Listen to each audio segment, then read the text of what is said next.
안녕하십니까. BS랩의 송식입니다. 인증대비 학습과정 제5강 확률통계 사전학습의 정규분포 가법성에 대해서 알아보겠습니다. 교재에는 식스시그마 바이블 시리즈 인증편 93페이지부터 내용이 포함되어 있습니다. 참고하시기 바랍니다. 자, 이전 4강까지는 인증대비를 위해서 그 방법론 사전학습에 대한 강의가 있었죠. DMAT, 로드맵 관련 문항들, 또 세부적으로 들어가서 세부 로드맵 관련 문항들은 또 어떻게 이루어지고 사전학습은 어떻게 우리가 준비를 해야 되는지, 또 이런 그 방법론 관련된 통틀은 어떤 그 문항들, 이것은 이제 방법론 관련 문항이다, 이렇게 정의를 하고 설명을 드린 바가 있습니다. 자, 이번 시간부터는요, 확률 통계에 대해서는 그럼 어떻게 준비하고 또 어떠한 유형들의 문제가 있는지를 하나하나 우리 또 추려보도록 하겠습니다. 일반적으로 비비과정이나 또 사전에 많은 어떤 그 통계적인 학습 과정들이 이루어지죠. 그것들을 우리가 인증 시험을 대비해서 운영한다라고 봤을 때는 굉장히 좀 범위가 넓습니다. 그래서 굉장히 좀 체계적으로 짜임새 있게 접근하지 않으면 많은 시간이 또 소요가 될 가능성이 있어요. 자, 그래서 이와 같이 총 9개의 유형으로 좀 구분해서 우리가 접근할 필요가 있다는 얘기가고요. 기업 같은 경우는 이제 일주일 동안 프로그램을 이제 운영을 합니다. 그래서 한 1.2일 정도는 사전학습 기존에 배웠던 것들을 리뷰를 하고요. 이와 같은 하나하나의 어떤 단계별로 설명이 이루어지죠.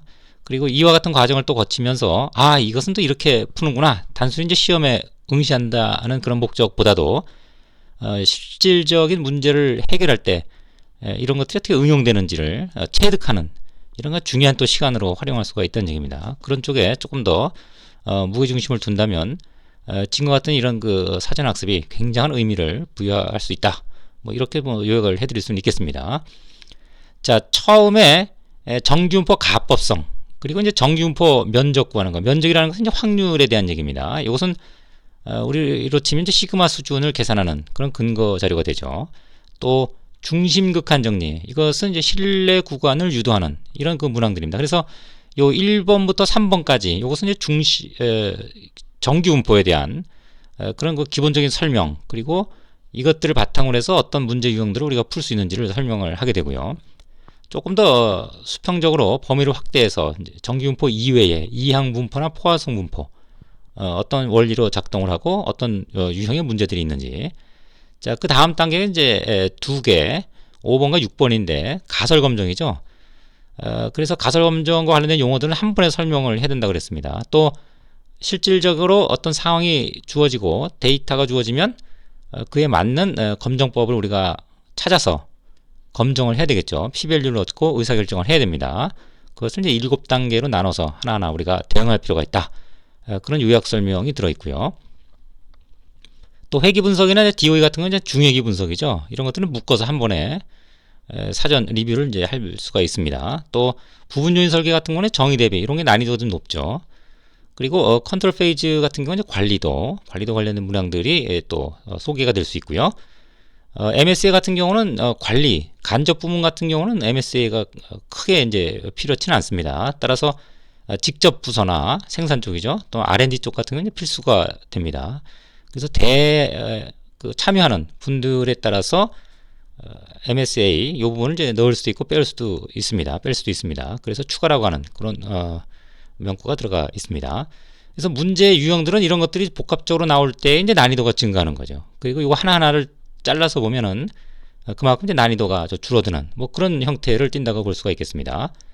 그리고 통계 이외의 이제 부분들은 이제 정성적 기법, 그래서 개선 체계도라고 하는 것을 가지고 한 번에 묶어서 용법을 설명하고 관련된 문항을 이제 풀어보는 이런 시간. 그래서 전체적으로 한 일주일 정도 시간이 사전학습 기간이 소요된다고 설명드린 바가 있습니다. 자, 그 첫 번째 확률 통계 사전학습에서 정규분포 가법성입니다. 정규분포 가법성은 이제 덧셈 법칙이죠. 예를 들면 성인 여자의 신장 분포가 이렇게 됩니다. 정규분포를 띄고 평균과 이제 분산을 형성을 하죠. 성인 남자 같은 경우도 이렇게 됩니다. 그러면 단순히 우리가 164와 170을 더한다, 이건 잘 알고 있지만 분포를 서로 더한다, 이건 어떻게 할 거냐 이거죠. 그래서 이와 같이 이제 분포를 더하는 이런 방식에 대한 규칙이 바로 정규분포의 가법성입니다. 자, 그럼 정규분포의 가법성은 덧셈 법칙은 이제 어떻게 이루어지냐면 예를 들면 이제 이런 분포가 있고 또 이런 어떤 정규 분포가 있어요. 그러면 두 분포를 더한다는 개념에서 보면 각각의 모집단에서 데이터를 하나씩 뽑아서 그것을 더한다, 또 더한다, 또 더한다. 그리고 이렇게 더한 많은 값들을 가지고 분포를 그리면 이제 어떻게 되겠느냐, 이 얘기입니다. 그렇다 그러면 그와 같은 경우는 역시 정규 분포를 띄고요. 또 그와 같은 분포를 그렸을 때 중심값은 각 개별 분포의 평균들을 더하는 것이 되고요. 또 뺄 수도 있습니다. 물론 분산은 각 개별 분포의 분산을 더한 것과 같다. 그러니까 총 합의 그 분포 같은 경우는 표준 편차는 이제 각각의 분산을 더해서 루트를 씌우는 이런 구조가 되겠습니다. 그래서 그림상으로는 이렇게 되죠. 앞서 설명했던 여자의 그 신장이다. 그러면 평균과 표준 편차. 남자 같은 경우는 이제 평균과 표준 편차. 합 분포는 어떻게 되느냐? 네. 수식적으로는 네, 종합된 합 분포는 토탈 분포의 평균은 개별 분포의 합 334가 중심값이 되고 표준 편차는 각 분산을 루트 씌워서 나온 값이 해당이 된다.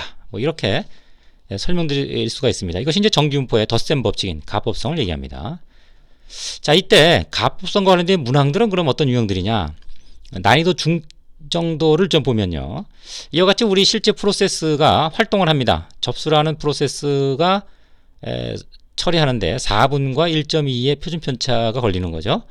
또 담당 부서 통보, 또 검토, 또 고객한테 통보하는데 이와 같은 평균적인 시간이 소요되고 표준 편차가 이와 같이 소요됩니다.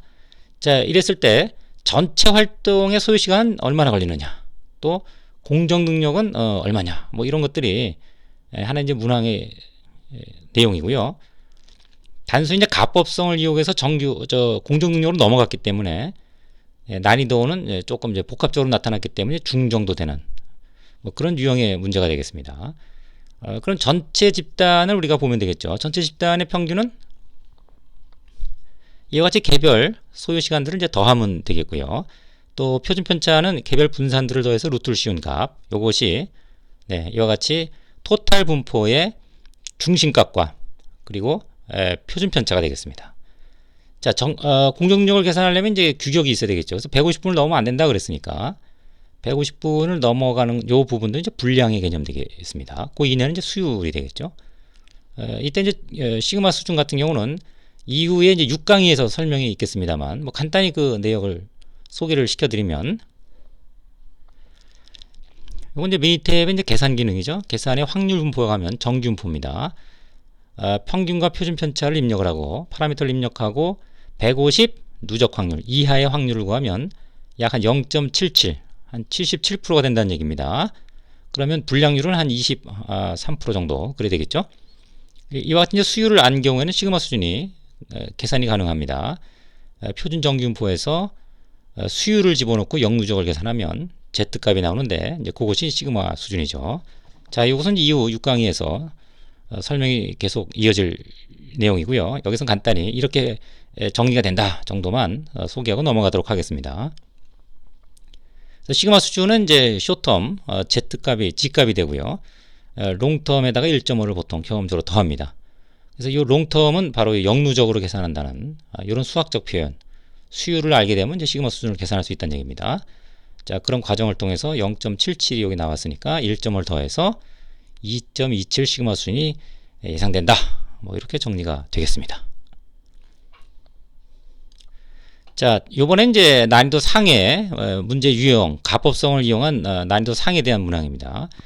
자, 이와 같이 어떤 박스가 있어요. 거기에 책을 이제 집어넣는데 책 각각에 대한 평균 두께와 표준 편차는 이렇게 구성이 돼요. 그리고 하드 케이스는 요걸 다 담아야 되니까 요거보다 조금 좀 커야겠죠. 그래서 요 책들의 어떤 두께가 이제 3%를 하기 때문에 왔다 갔다 하기 때문에 어떻게 우연히 굉장히 점점 커져서 이 하드 케이스 114와 딱 마주치면 꽉 끼겠죠. 그리고 그것을 넘어가 버리면 그다음부터 이제 안 들어갑니다. 불량이죠. 그래서 요 갭이라고 하는 것이 굉장히 중요합니다. 그래서 갭이라고 하는 갭 분포가 전체적인 요 내용들을 설명하는 하나의 그 분포적 요소를 담당을 하는데요. 그래서 갭이라고 하는 건 이제 114에서 각각의 평균들을 뺀 그 값이 되겠고요. 그래서 평균 한 1 정도 되는 그런 그 1mm 되는 그런 갭이 형성이 되고요. 또 표준 편차는 각 분산들을 전부 이제 합쳐야 되죠. 그래서 루트를 씌우면 갭 분포의 표준 편차는 1.2083. 그것을 이제 이렇게 도시하면 평균은 1이고 표준 편차는 1.2083인 이런 분포, 즉 이 정도에서 좀 왔다 갔다 하는 그런 공간을 우리가 예측할 수가 있겠습니다. 자, 이랬을 때 좀 전에도 말씀드린 바와 같이 이것이 점점 커져서 이게 딱 마주치면 갭이 0이가 되는 거죠. 그리고 책 두께가 더 커져서 음수가 되면, 이 뺀 값이 음수가 되면 안 들어가는 거니까 그건 불량이 됩니다. 또 문항에서 주어진 내용이 2mm까지는 허용이 됩니다. 그러니까 요게 굉장히 작은 어떤 산포들로 유지가 돼서 요게 2mm가 넘어가 버리면, 2mm가 넘어버리면 너무 헐렁해 버리는 거죠. 그것도 안 된다는 얘기입니다. 그래서 2mm가 넘어가는 경우, 딱 마주쳐서 들어가지 않는 경우, 이것은 이제 불량의 개념이니까 이런 것들을 이용해서 이제 불량률을 계산할 수가 있겠죠. 그럼 예를 들면 미니 탭의 계산에 확률분포의 정규분포에 들어가서 평균과 표준차 집어넣고요. 평균이 여기 0, LSL 0 값을 넣었을 때 그 이하에 되는 면적을 구하면 한 20%가 됩니다. 근데 요게 이제 1을 중심으로 해서 0, 1단위만큼 떨어지고 1단위만큼 떨어지고, 따라서 요것은 이제 대칭 구조입니다. 그래서 이쪽 면적은 구하지 않더라도 두 개의 어떤 그 면적을 구하게 되면 방금 구했던 0.2039의 2배가 되니까 한 40.8%의 불량률을 이제 예상할 수가 있게 되겠죠. 네, 이와 같은 이제 계산 과정은 6강에서 또 좀 더 부연이 되겠습니다. 자, 이와 같이 정규분포 가보성의 문항들을 유형별로 좀 구분을 하면요. 문항에서 이제 소요 시간이나 불량률, 시그마 순 이런 것들이 제시되면서 평균이나 표준차를 구하는 이런 문항들이 있어요. 이건 굉장히 난이도가 높다고 볼 수가 있겠습니다. 또 앞서 방금 말씀드린 그 책의 갭 분포를 이용한 거, 이것은 이제 R&D 부문에서는 공차를 계산하는 그런 유형의 문제들로 전환시킬 수가 있습니다. 이런 부분들은 이제 R&D 연구원들을 대상으로 한 문항들에서 주로 나타나는데요. 난이도 같은 경우는 이제 상 수준에 해당이 되겠습니다. 또 중급에 해당되는 거, 이제 불량률이나 시그마 수준, 앞서 말씀드린 것처럼 가법성을 이용해서 시그마 수준이나 불량률을 계산하는 거죠. 이렇게 이제 중복되는 경우는 이제 중수준으로 나타나고요. 또 첫 번째 보여줬던 문항들, 프로세스의 각 시간과 표준편차를 구하는 거, 평균과 표준편차를 구하는 거, 뭐 이런 것들은 이제 가법성을 통해서 직접적으로 계산이 되니까 난이도가 이제 하에 머무는 그런 유형들이 되겠습니다. 자, 이런 문항들은 우리가 이제 시중에 나와 있는 여러 가지 그 인증과 관련된 문항들, 요것들을 접하게 되면 요 분류에 따라서 여러분들이 나눠보시면 충분하게 가법성의 문제들에 대한 이해를 충분히 구할 수가 있을 걸로 보여집니다. 네, 여기까지 설명을 마치도록 하겠습니다. 수고하셨습니다.